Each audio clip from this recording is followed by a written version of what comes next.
Hi friends, இன்றைக்கி நம்ம என்ன பார்க்க போகிறோம் அப்படின்னா சோஷியல் ஹிஸ்ட்ரி ஆஃப் இங்கிலாண்டில் golden age of queen Anne அப்படின்னா என்னன்னா குவீன் ஆனின்னு ஒருத்தவங்க ரூல் பண்ணியிருக்காங்க. ஓகேவா? சோஷியல் ஹிஸ்ட்ரி ஆஃப் இங்கிலாண்டுனா அந்த ஹிஸ்ட்ரி ஆஃப் இங்கிலாண்டுடைய வரலாற்றில் குவீன் ஆனின்னு ஒருத்தவங்க ரூல் பண்ணியிருக்காங்க. ஸோ அவங்களுடைய ரூலிங் பீரியட் என்ன சொல்கிறாங்கன்னா கோல்டன் ஏஜ் அப்படின்னு சொல்கிறாங்க, பொற்காலம் அப்படின்னு சொல்கிறாங்க. ஓகேவா? அது எதனால் அப்படி சொல்கிறாங்க நம்ம பார்க்கலாம். ஓகேவா? ஸோ சினாப்சிஸ், இந்த சினாப்சிஸில் introduction, agriculture, social hierarchy, architecture, education, marriages, social evils and sports and pastimes, condition of roads, industry, coffee houses, religion, city of London, அதுக்கப்புறமேலு கன்க்ளூஷன் இருக்கும். ஓகேவா? ஸோ இது எல்லா டாப்பிக்குமே குவீன் ஆனி பீரியடில் நடந்த குவீன் ஆனி பீரியடில் குவீன் ஆனி எப்படி இது எல்லாத்தையும் எல்லா துறைகளிலுமே எப்படி விளங்கினாங்க, எப்படி முடிவெடுத்தாங்க, எப்படிலாம் அவங்களுடைய அதிகாரத்தை யூஸ் பண்ணாங்க, அதனால எவ்வளோ பேர் லாபம் அடைஞ்சிருக்காங்க, எவ்வளோ பேர் நஷ்டம் அடைஞ்சிருக்காங்கிறத பற்றி தான் இப்போ நம்ம பார்க்க போகிறோம். ஓகேவா? ஸோ பார்க்கலாங்களா? ஸோ எஸ்ஏக்கு முக்கியமாக இந்த கோல்டன் ஏஜ் ஆஃப் குவீன் ஆனிங்கிறது ரொம்ப இம்பார்ட்டண்டான எஸ்ஏ. குவீன் ஆனிலே ரெண்டு தான் ரொம்ப முக்கியமான டாபிக், 2 டாபிக்ஸ் தான். என்ன அப்படின்னா ஒன்று கோல்டன் ஏஜ் ஆஃப் குவீன் ஆனிங்கிற ஒரு டாபிக் இந்த எஸ்ஏ. அண்ட் செகண்ட் திங் என்ன அப்படின்னா coffee houses. Most probably coffee houses கேட்கறதுக்கு நிறைய சான்சஸ் இருக்குது. ஓகேவா? ஸோ அது 5 மார்க்லேயோ இல்லை 10 மார்க்லேயோ எதுலையாவது ஒன்றில் கண்டிப்பாக கேட்டுருவாங்க. சரிங்களா? ஸோ அதனால் இந்த கோல்டன் ஏஜ் ஆஃப் குவீன் ஆனியும் கேட்கறதுக்கு ரெண்டுமே ரொம்ப இம்பார்ட்டண்டானது தான். நான் சோஷியல் ஹிஸ்ட்ரி ஆஃப் இங்கிலாண்டுன்னு சொல்லிட்டு ஒரு 6 வீடியோஸ் போட்டிருப்பேன். அந்த 6 வீடியோவும் படிச்சுட்டு போய் அந்த 6 வீடியோவில் எஸ்ஏ நீங்கள் படிச்சுட்டு போய் எழுதினாலே யூ கேன் ஜஸ்ட் நீங்கள் நான் பாஸ் ஆவேன்னு கவலை இல்லாமல் இருக்கலாம். கண்டிப்பாக நீங்கள் பாஸ் ஆகிடுவீங்க. ஏன்னா அந்த 6 கொஷினை கண்டிப்பாக கேட்டிருப்பாங்க. அது இல்லாத கொஷின் பேப்பரே இருக்கவே முடியாது. ரெனைசன்ஸ் இல்லைனா ரெஃபர்மேஷன் கேட்டிருப்பாங்க, குவீன் ஆனி இல்லைனா காஃபி ஹவுசஸ் கேட்டிருப்பாங்க, இல்லாட்டி ரெஸ்டரேஷன் இல்லாட்டி சிவில் வார் கேட்டிருப்பாங்க. அவ்வளோதான். ஓகேவா? ஸோ நெக்ஸ்ட் என்ன அப்படின்னா நம்ம சேனலை ஃபாலோ பண்ணுறவங்க எல்லாருக்குமே தெரியும். அதாவது நான் எப்போவுமே எஸ்ஏ ஃபார்மெட்டில் தான் ஒரு டாப்பிக்கை ஒரு டாப்பிக்கோட கண்டென்ட் நான் க்ரியேட் பண்ணியிருப்பேன் அப்படின்னுங்கிறது உங்கள் எல்லாருக்குமே தெரியும். இதில் 2 பெனிஃபிட்ஸ் இருக்குது. ஒன்று என்ன அப்படின்னா நீங்கள் அந்த டாப்பிக்கில் என்ன விஷயங்கள்லாம் நடந்திருக்குன்னு சினாப்சிஸோட சைட் ஹெட்டிங்ஸோடு நீங்கள் தெரிஞ்சுக்கலாம். ரெண்டாவது ஒன்று என்ன அப்படின்னா அப்படியே நீங்கள் தெரிஞ்சுக்கிட்டாலும் அது அப்படியே உங்களுக்கு படித்த மாதிரி ஆயிரும். எஸ்ஏவாக நீங்கள் அது எக்ஸாம்ஸ்க்கு தாராளமாக நீங்கள் யூஸ் பண்ணிக்கலாம், நல்ல குட் மார்க்ஸ் வரதுக்காக. நான் எங்கெல்லாம் அண்டர்லைன் பண்ணியிருக்கேன், அந்த உங்களுக்கு இம்பார்ட்டன்ட் பாயிண்ட்ஸ்லாம் தோணும் இல்லையா, இயர் இது எல்லாமே. ஸோ இயர் கண்டிப்பாக ஒரு எஸ்ஏல குறைஞ்சது ஒரு 4-5 இயராவது நீங்கள் எழுதியிருந்துருக்கணும். ஓகேவா? அதை நோட் பண்ணிக்கோங்க. ஓகேவா? அப்புறமேல் என்ன அப்படின்னா குவீன் ஆனி பீரியடில் நடந்த நிறைய விஷயங்கள் இதில் நிறைய இதில் அவங்க வைட்டல் ரோலாக ப்ளே பண்ணியிருக்கிறதுனால நான் 2 வீடியோவாக போடுறேன். ஓகே? ஸோ பார்க்கலாமா? Introduction. Queen Anne ruled England from 1702 to 1714. அதாவது குவீன் ஆனி இங்கிலாண்டை எப்போயிலேருந்து ரூல் பண்ணியிருக்காங்க அப்படின்னா 1702லேருந்து 1714 வரைக்கும் ரூல் பண்ணியிருக்காங்க அப்படின்னு சொல்கிறாங்க. அவங்க ஆட்சி ஆண்ட காலம் இது அப்படின்னு சொல்கிறாங்க. Next, her reign was held as a golden period of peace and prosperity. அதாவது ஹெல்ட் அப்படின்னா என்ன அப்படின்னா அவங்க ரீஜனில் ஹெல்டுனா வாழ்ந்தினர் அப்படிங்கிறது அர்த்தம். அந்த பீரியடில் வாழ்ந்தவங்கள வாழ்ந்தினர் அப்படின்னு சொல்கிறாங்க. ரீஜியன்னா அவங்களோட ஆட்சி காலம். அவங்களோட ஆட்சி காலத்தில் வாழ்ந்தவங்க எல்லாருமே என்ன சொல்கிறாங்கன்னா அது ஒரு பொற்காலம். அந்த காலத்தில் பீஸ்னால் அமைதி இருந்துச்சு, ப்ராஸ்பரிட்டினா வளம்லாம் இருந்துச்சு அப்படின்னு சொல்கிறாங்க. During her rule the country displayed religious unity, wealth and வைகர். அதாவது அவங்களுடைய ரூல் அப்போ தான் கண்ட்ரி என்னத்தை டிஸ்பிளே பண்ணுது அப்படின்னா கண்ட்ரி எப்படி இருந்துச்சு, எப்படி டிஸ்பிளேனா என்ன, கம்ப்யூட்டரில் பார்ப்போம் இல்லையா, ஒரு வீடியோ பார்க்குறது, அந்த மாதிரி அந்த கண்ட்ரி எப்படி பிரதிபலிச்சிச்சு அப்படின்னா மதத்தின் பெயரால் ஒற்றுமையாக இருந்தாங்க. வெல்த்னா எல்லாருமே காசு பணத்தால் ஓரளவு எல்லோரும் செட்டில்டாக இருந்தாங்க. வைகர்னா வீரியமாக இருந்தாங்க, எல்லாருமே ஆக்டிவாக இருந்தாங்க அப்படின்னு சொல்கிறாங்க. யாரும் சோம்பேறியாக இல்லாமல், வேலைக்கு போகாமல் இல்லாமல், ஏழைகள்லாம் அவ்வளோ இல்லாமல் இருந்திருக்காங்க அப்படின்னு சொல்கிறாங்க. சரிங்களா? நெக்ஸ்ட்டு பார்க்கலாம். நெக்ஸ்ட் ஹெட்டிங் என்ன அப்படின்னா அக்ரிகல்ச்சர். அக்ரிகல்ச்சர் அப்படின்னா என்ன அப்படின்னா due to good harvest and cheap food prosperity and content prevailed all over the country. அதாவது என்ன அப்படி சொல்கிறாங்கன்னா இப்போ வந்து பொதுவாகவே வந்து காமனாக ஒரு விஷயம் இருக்குது இல்லைங்களா, விவசாயத்தில் வந்து அதிக விளைச்சல் இருந்துச்சு அப்படின்னா அது வந்து இப்போ நம்ம ஊர் எடுத்துப்போம். தமிழ்நாட்டில் வந்து இப்போ அரிசி அதிகமாக விளையுது அப்படின்னா நிறைய விளைஞ்சிருச்சு ஒரு காலகட்டத்தில், நல்லா விளைஞ்சிருச்சு அப்படின்னா அந்த ஃபுட்டு என்னவா கன்சிடர் பண்ணுவாங்க, சீப் ஃபுட்டாக கன்சிடர் பண்ணுவாங்க. அதாவது குறைச்ச விலைக்கு நிறையா கிடைக்கும். இப்போ வெங்காயம் வந்து 1 கிலோ 5 கிலோ 100 அப்படிலாம் கிடைக்கும் இல்லையா ஒரு காலகட்டத்தில், அந்த மாதிரி சீப் ஃபுட்டாக கிடைக்கும். ஏன்னா நிறைய அது விளைஞ்சிருச்சு, வெள்ளாமல் பண்ணிட்டனால அது சீப் ஃபுட்டுன்னு கன்சிடர் பண்ணுறாங்க. அது எந்த ஃபுட்டாக வேணாலும் இருக்கலாம், எது வந்து அப்போ வந்து விளையுதோ அந்த ஃபுட்டை சொல்கிறாங்க. ஓகேவா. ப்ராஸ்பரிட்டி அப்படின்னா அது ஒரு வளம்னு சொல்கிறாங்க. Content prevailed all over the country அப்படின்னா வந்து என்ன அப்படின்னா, ப்ரிவைல்டு அப்படின்னா நிலவியது, கண்டென்ட் இந்த விஷயம் வந்து கண்ட்ரி முழுக்க பரவிடுச்சு. ஓகேவா. என்ன எதனால் அப்படின்னா இவங்க வந்து இங்கே வந்து சீப்பாக கிடைக்குதுல அந்த ஃபுட் எல்லாத்தையும், அது என்ன பண்ணுறாங்கன்னா இம்போர்ட் பண்ணுவாங்க. வேறு நாடுகளுக்கு கடல் மூலியமாக அந்த ஃபுட்டெல்லாம் வந்து போய் ஆல் ஓவர் த கண்ட்ரி வந்து விற்றுட்டு வருவாங்க அப்படின்னு சொல்கிறாங்க. ஓகேவா. வீட் த சீப் ஃபுட் வாஸ் க்ரோன் அபடன்ட்லி. அதாவது என்னென்னா வீட்டுங்கிறதுனா கோதுமை, அதுதான் வந்து சீஃப் ஃபுட்டுலேயே வந்து ரொம்ப தலைமையான ஒரு உணவு அப்படின்னு சொல்கிறாங்க. அது எப்படி க்ரோனாக எப்படி வளர்ந்துருக்கு அப்படின்னா அபடன்ட்லி அப்படின்னா ஏராளமாக வளர்ந்துருக்கு அப்படின்னு சொல்கிறாங்க. Rye, barley and oats were also grown in large quantity. அதாவது ரை அப்படின்னா வந்து என்ன அப்படின்னா கம்பு இருக்குல்ல, அது பேர்லி அப்படின்னா என்னென்னா அரிதாகவே, அதாவது அது வந்து ஃபுட் கிடையாது. பேர்லி அப்படின்னா அது அரிதாக, கம்பு வந்து அதிகமாக விளையாமல் இருந்திருக்கலாம் அந்த காலகட்டத்தில், இப்போ வந்து நிறையா விளைஞ்சிருக்குது. ஓகேவா. அரிதாக கம்பு விளைஞ்சிருக்குது. ஓட்ஸ்னால் அவங்க எல்லாருக்கும் தெரியும், அது எல்லாமே என்ன இருக்குது அப்படின்னா லார்ஜ் குவான்டிட்டியாக விளைஞ்சிருக்கு அப்படின்னு சொல்கிறாங்க. Agricultural products were exchange not only between districts but they were also sent abroad அமைச்சிருக்காங்க. என்ன அப்படின்னா அக்ரிகல்ச்சர் ப்ராடக்ட்ஸ் இருக்குல்ல, இந்த மாதிரி கோதுமை, அரிசி, பருப்பு, இந்த மாதிரி அக்ரிகல்ச்சர் ப்ராடக்ட்ஸ்லாம் வந்து இப்போ வந்து சென்னையிலேருந்து திண்டுக்கலுக்கு எக்ஸ்சேஞ்ச் பண்ணுறது மட்டும் இல்லாமல் அப்படியும் பண்ணியிருக்காங்க. டிஸ்ட்ரிக்ட் பண்ணியிருக்காங்க. அப்படி மட்டும் பண்ணி நிப்பாட்டாமல் என்ன பண்ணியிருக்காங்க அப்படின்னா அப்ராடுக்கு அதை அமைச்சிருக்காங்க. தேவர் ஆல்சோ சென்ட் அப்ராட் அப்படின்னு சொல்லியிருக்காங்க. The river was used for transportation of agricultural produce and this increase the trade prospects. அதாவது என்ன சொல்கிறாங்கன்னா இந்த டிரான்ஸ்போர்ட்டேஷன், இந்த அக்ரிகல்ச்சரல் ப்ராடக்ட் எல்லாத்தையுமே வந்து ஏற்றுமதி இறக்குமதி செய்யறதுக்கு தான் வந்து யூஸ் பண்ணியிருக்காங்க, ரிவர் தான் யூஸ் பண்ணியிருக்காங்க. இதனால வந்து ட்ரேடிங்கோட மதிப்பு வந்து அதிகமாகிருச்சு, எண்ணிக்கைகள் வந்து அதிகமாகிருச்சு அப்படின்னு சொல்கிறாங்க. கேட்டில் ஃபார்மிங் ஆல்சோ ப்ராக்ரஸ்டு. அப்படின்னா என்ன அப்படின்னா ட்ரேட் ப்ராஸ்பெக்ட்ஸ் அப்படின்னா ப்ராஸ்பெக்ட்னா கரெக்டான மீனிங் வந்து என்ன அப்படின்னா வாய்ப்புகள், ட்ரேட் பண்ணக்கூடிய வாய்ப்புகள் அதிகரிச்சிருச்சு அப்படின்னு சொல்கிறாங்க. ஓகேவா. ஸோ கேட்டில் ஃபார்மிங் ஆல்சோ ப்ராக்ரஸ்ட் அப்படின்னா வந்து கேட்டில்னா கால்நடைகள்லாம் நம்ம என்ன சொல்லுவோம், ஆடு, மாடு, கோழி, அதுக்கப்புறம் என்ன சொல்லுவோம், சேவல், இதெல்லாம் சொல்லுவோம் இல்லைங்களா. ஸோ இது எல்லாமே வந்து என்ன ஆயிடுச்சு அப்படின்னா இந்த ஃபார்மிங் எல்லாமே வந்து ப்ராக்ரஸ் ஆகிருச்சு. நல்லா வந்து நல்லா இப்போ வந்து ஆடு இருக்குது அப்படின்னா குட்டி போடும், நல்லா பெரிய ஃபேமிலி மாதிரி டெவலப் ஆகிடல, நிறைய ஒரு கூட்டமாக மந்தே ஆடு இருந்தால் அது ஒரு இது அக்ரிகல்ச்சரில் ஒரு இது தானே. ஸோ அந்த மாதிரி சொல்கிறாங்க. கேட்டில் ஃபார்மிங், அக்ரிகல்ச்சருங்கிறது ஃபுட் ஃபார்மிங் வேறு, கேட்டில் ஃபார்மிங்னா கால்நடைகளை வச்சு பண்ணுறது அப்படின்னு சொல்கிறாங்க. ஓகேவா. அதுவும் நல்லா வளர்ந்துருக்கு அப்படின்னு சொல்கிறாங்க. நெக்ஸ்ட் வந்து என்ன அப்படின்னா சோஷியல் ஹைரார்ச்சி அப்படின்னா வந்து என்னென்னா ஹைரார்ச்சினா படிநிலைனா ஒவ்வொரு கிளாஸ் ஆஃப் பீப்புளை பற்றி இப்போ நம்ம பார்க்க போகிறோம். சமூகத்தில் அந்த காலகட்டத்தில் யார் என்னென்ன கிளாஸ் ஆஃப் பீப்புளாக இருந்தாங்க அப்படிங்கிறத பார்க்கலாம். ஓகேவா. The social hierarchy consisted of the Duke.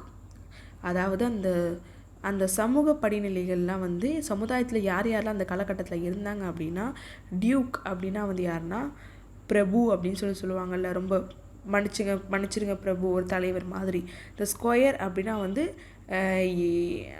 Land owner, இடத்தெல்லாம் வாங்குவாங்க இல்லையா அவங்க. இந்த யாமனன் அப்படின்னா கொஞ்சம் லேண்டை அவங்களுக்குன்னு வச்சுக்கிறவங்களாம் யாமனன்.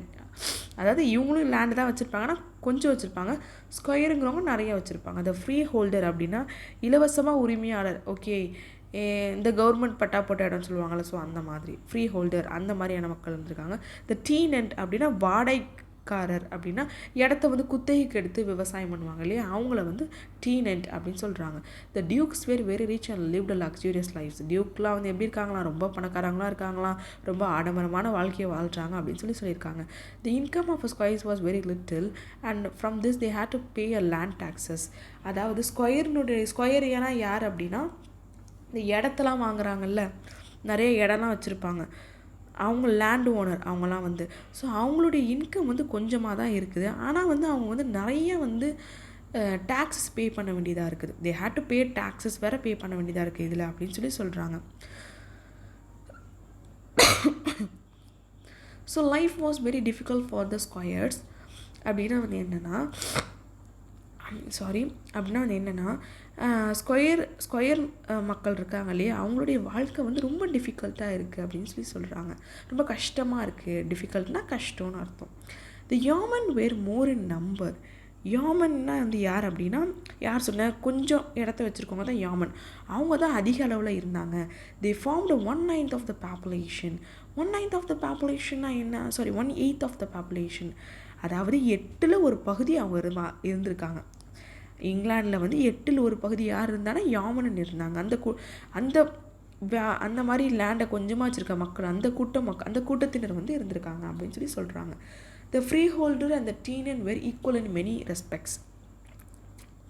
அதாவது அந்த உரிமையாளர் இருக்காங்க இல்லையா, சும்மா ஃப்ரீயாக கவர்மெண்ட் கொடுக்குற இடத்துல வாழ்வாங்கள்ல, அவங்களும் டீனன்னா வாடகைக்கு இருப்பாங்கள்ல, அவங்களும் எல்லாமே அவங்க 2 பேருக்கு மட்டும் ஈக்குவலான மரியாதை தான் கிடைக்கும். மற்றவங்க எல்லாருக்கும் நல்ல மரியாதை, ஆனால் இவங்க 2 பேருக்கும் ஒரே மாதிரி தான் மரியாதை கிடைக்கிது அப்படின்னு சொல்கிறாங்க. Expect in that free holder had a vote to parliament which he could use as he liked. Except எதை தவிர்த்து அப்படின்னா, அவங்களுக்கு 2 பேருக்கு ஈக்குவலாக தான் எல்லாமே கிடைக்கிது. ஆனால் எதை தவிர்த்துனா, ஃப்ரீ ஹோல்டரால் ஈஸியாக போய் ஒரு பார்லிமெண்ட்டில் வந்து அவருக்கு யாரை பிடிக்குதோ அவங்க வந்து அவருக்கு வந்து, அதாவது ஃப்ரீ ஹோல்டருங்கிறவங்க என்னென்னா பார்லிமெண்ட்டில் எலெக்ஷன் நடக்கிறப்ப அவங்களுக்கு பிடிச்சவங்களுக்கு அவங்க ஓட் போட்டுக்கலாம். ஆனால் டீனன்ட் அப்படி கிடையாது. Tenant had vote if at all he had, he was forced to vote according to the wish of his landlord. டீனன்ட்னா யார், ஏற்கனவே வந்து வாடிக்கையாளராக தானே இருக்கார், அதாவது வாடகைக்காரராக தானே இருக்கார். வாடகைக்கு இருக்காங்கன்னா அந்த ஓனர் இருப்பாங்களா, லேண்ட்லார்டு, அவங்க யாரை ஓட் போட சொல்கிறாங்களோ அவங்கள தான் இவங்க ஓட் போடணும். அந்த ஃப்ரீடம் கூட கிடையாது டீனன்ட்டுக்கு. டீனன்ட்னா யார், வாடகைக்கு இருக்கிறவங்க. நெக்ஸ்ட் வந்து என்ன அப்படின்னா ஆர்கிடெக்சர். ஃபார்ம் ஹவுஸஸ்லாம் இருக்கு இல்லையா, ஃபார்ம் ஹவுஸ்னால் என்ன, பண்ணை வீடுன்னு சொல்லுவாங்களா, அது பிக் மேன்ஷன்ஸ்லாம் இருக்குல்ல, அதெல்லாம் ஒரு built with large windows, spacious rooms, இந்த ட்ரெடிஷ்னல் டிக்னிஃபைடு சிம்பிள் ஸ்டைல். அதாவது அதெல்லாம் வந்து பெரிய பெரிய விண்டோவால் பில்ட் பண்ணப்பட்டிருக்கு. ஸ்பேஷியஸ் ரூம்ஸ்னால் வந்து என்ன அப்படின்னா, ஸ்பேஷியஸ் நிறைய ரூமில் நிறைய இடம் இருக்கிற மாதிரி பில்ட் பண்ணப்பட்டிருக்காங்க. ட்ரெடிஷ்னலாக பில்ட் பண்ணிருக்காங்க. அதாவது ட்ரெடிஷ்னலாக எப்படி சொல்கிறாங்க, இப்போ மாடர்ன் வீட்டுக்கும் அந்த பழைய காலத்து வீட்டுக்கும் வித்தியாசம் தெரியுதுல, அதுதான் ட்ரெடிஷ்னல். ஒரு டிக்னிஃபைடான கண்ணியமான, dignity, I have my dignity அப்படின்னா எனக்குன்னு ஒரு கண்ணியம் இருக்குது அப்படின்னு சொல்லுவாங்கள்ல. டிக்னிஃபைட் அப்படின்னா கண்ணியமான, ஒரு சிம்பிளான ஸ்டைலில் கட்டியிருக்காங்க அப்படின்னு சொல்கிறாங்க. Moreover, these houses were furnished with a fine furniture made of mahogany imported from the West Indies. அது மட்டும் இல்லாமல் இந்த வீடெல்லாம் எதால் வந்து எந்த ஃபர்னிச்சரால் ஃபர்னிஷ் பண்ணப்பட்டிருக்குன்னா, எதால் கட்டப்பட்டிருக்கு அப்படின்னா ஃபைன் ஃபர்னிச்சர். மஹோகனிங்கிறது இப்போ நம்ம ஊரில் எப்படி தேக்கு, அந்த மாதிரி ஒரு ஒரு அழகான ஒரு நீட்டான ஒரு ஃபர்னிச்சர். அதை தொட்டாலே அப்படியே வலுவலுன்னு இருக்கிற மாதிரி இருக்கும் போல். அது ஒரு ஒரு இப்போ தேக்குனா அதுக்கு ஒன்றும் மரியாதை இருக்குல்ல, அந்த மாதிரி மஹோகனிங்கிற ஒரு மரத்தை யூஸ் பண்ணி தான் ஃபர்னிச்சர் எல்லாத்தையும் செஞ்சுருக்காங்க. அது எங்கேருந்து இறக்குமதி பண்ணியிருக்காங்கன்னா வெஸ்ட் இண்டீஸ்லேருந்து இறக்குமதி பண்ணியிருக்காங்க அப்படின்னு சொல்கிறாங்க. Next, chinaware was brought to the country by the East India company. East India கம்பெனியை பற்றி நான் ஏற்கனவே ஒரு டீட்டெயிலில் சொல்லியிருப்பேன். அவங்களாம் அவங்க தான் பிரிட்டிஷ்காரவங்க. அவங்க வந்து நம்ம நாட்டில் இந்தியாவை ஆட்சி ஆண்டுட்டு இருந்தப்போ ஈஸ்ட் இந்தியா கம்பெனின்னு ஒன்று வச்சு அதில் நம்ம மக்கள்லாம் வேலை பார்த்துருக்காங்க. ஓகேவா? ஸோ ஈஸ்ட் இந்தியா கம்பெனி தான் வந்து என்னென்னா இப்போது இங்கே இருக்குது, இங்கேயும் இருக்கும் அங்கேயும் இருக்கும் இல்லையா, அந்த பீரியடில் தானே இதெல்லாம் நடந்திருக்கு. Chinaware was brought to the country. இங்கிலாண்டுக்கு வந்து சைனாவேர்னால் என்ன அப்படின்னா, பீங்கான் ஜாமான் இருக்குல்ல, அதை தான் சைனாவேர் அப்படிங்கிறாங்க. அது வந்து இங்கிலாந்துக்கு யாரால் கொண்டு வரப்பட்டுச்சு அப்படின்னா ஈஸ்ட் இந்தியா கம்பெனி தான் இறக்குமதி பண்ணுறாங்க அப்படின்னு சொல்கிறாங்க. நெக்ஸ்ட் வந்து என்ன, எஜுகேஷன்.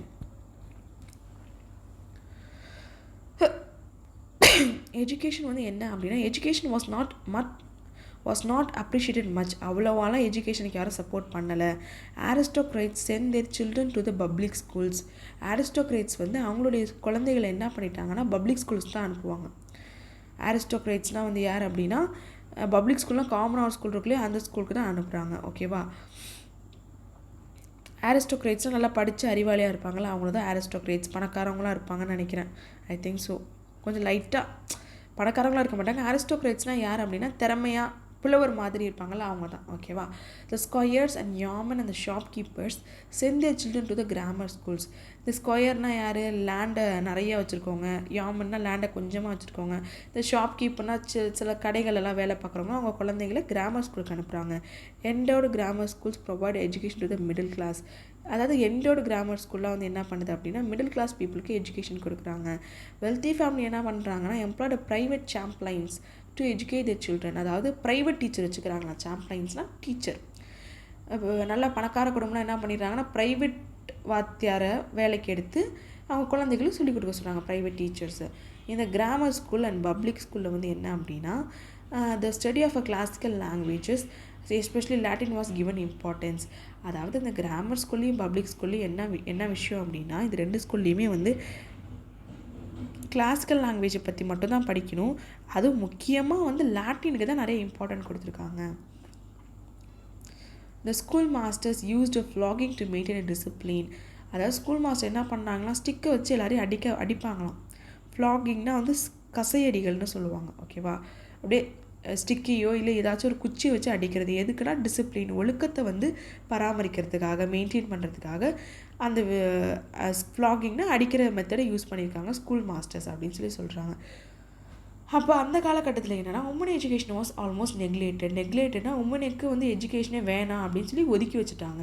இது தேவையே இல்லை அப்படின்னு தடை செஞ்சுட்டாங்க அப்படின்னு சொல்கிறாங்க. அது பேர்னா அதான் இது ஸ்டாப் பண்ணிட்டாங்க அப்படின்னு சொல்கிறாங்க. ஓகேவா. Most girls learn to read, write, sew, manage a household from their mothers. அதாவது நிறைய பெண்கள் வந்து எப்படி இருந்தாங்க அப்படின்னா படிக்க தெரியும், அவங்களுக்கு கொஞ்சம் எழுத தெரியும். சிவ்னா வந்து இந்த மாதிரி உள்ளன்லாம் பின்னுவாங்கள்ல கையிலேயே ஒரு ஊசி மாதிரி வச்சுக்கிட்டு அது பண்ணுவாங்க, தைப்பாங்க. அந்த மாதிரி துணிகள் தைக்கிறது, அந்த மாதிரி சூயிங்னா வந்து இந்த உள்ளன் பின்னுறது, இந்த மாதிரி வேலைகள், அப்புறம் வீட்டு வேலைகளை பார்க்குறது, அவங்க அம்மாவுக்கு வந்து ஹெல்ப் பண்ணுறது, இப்படி இருந்திருக்காங்க. Charity schools educated poor children. Charity school வந்து என்ன பண்ணியிருக்கு அப்படின்னா புவர் சில்ட்ரன் தான் வந்து எஜுகேட் பண்ணியிருக்கு அப்படின்னு சொல்கிறாங்க. ஓகேவா. ஏழை மக்களுக்காக சேரிட்டி ஸ்கூல் வந்து படிக்க வச்சுருக்கு. சேரிட்டி ஸ்கூலில் தான் வந்து ஏழை மக்கள்லாம் படிப்பாங்கன்னு சொல்கிறாங்க. ஓகேவா. சரி. நெக்ஸ்ட் வந்து மேரேஜஸ்னால் வந்து in the beginning of the 18th century arranged marriages were common. beginning of the 18th century வந்து arranged marriage காமனாக இருந்திருக்கு. ஆனால் அப்போவும் they were a love marriage, runaway marriage also. அப்போவும் லவ் மேரேஜும் இருந்திருக்கு, ரன்அவே மேரேஜ்னால் ஓடி போய் கல்யாணம் பண்ணிக்கிறவங்களும் இருந்திருக்காங்க.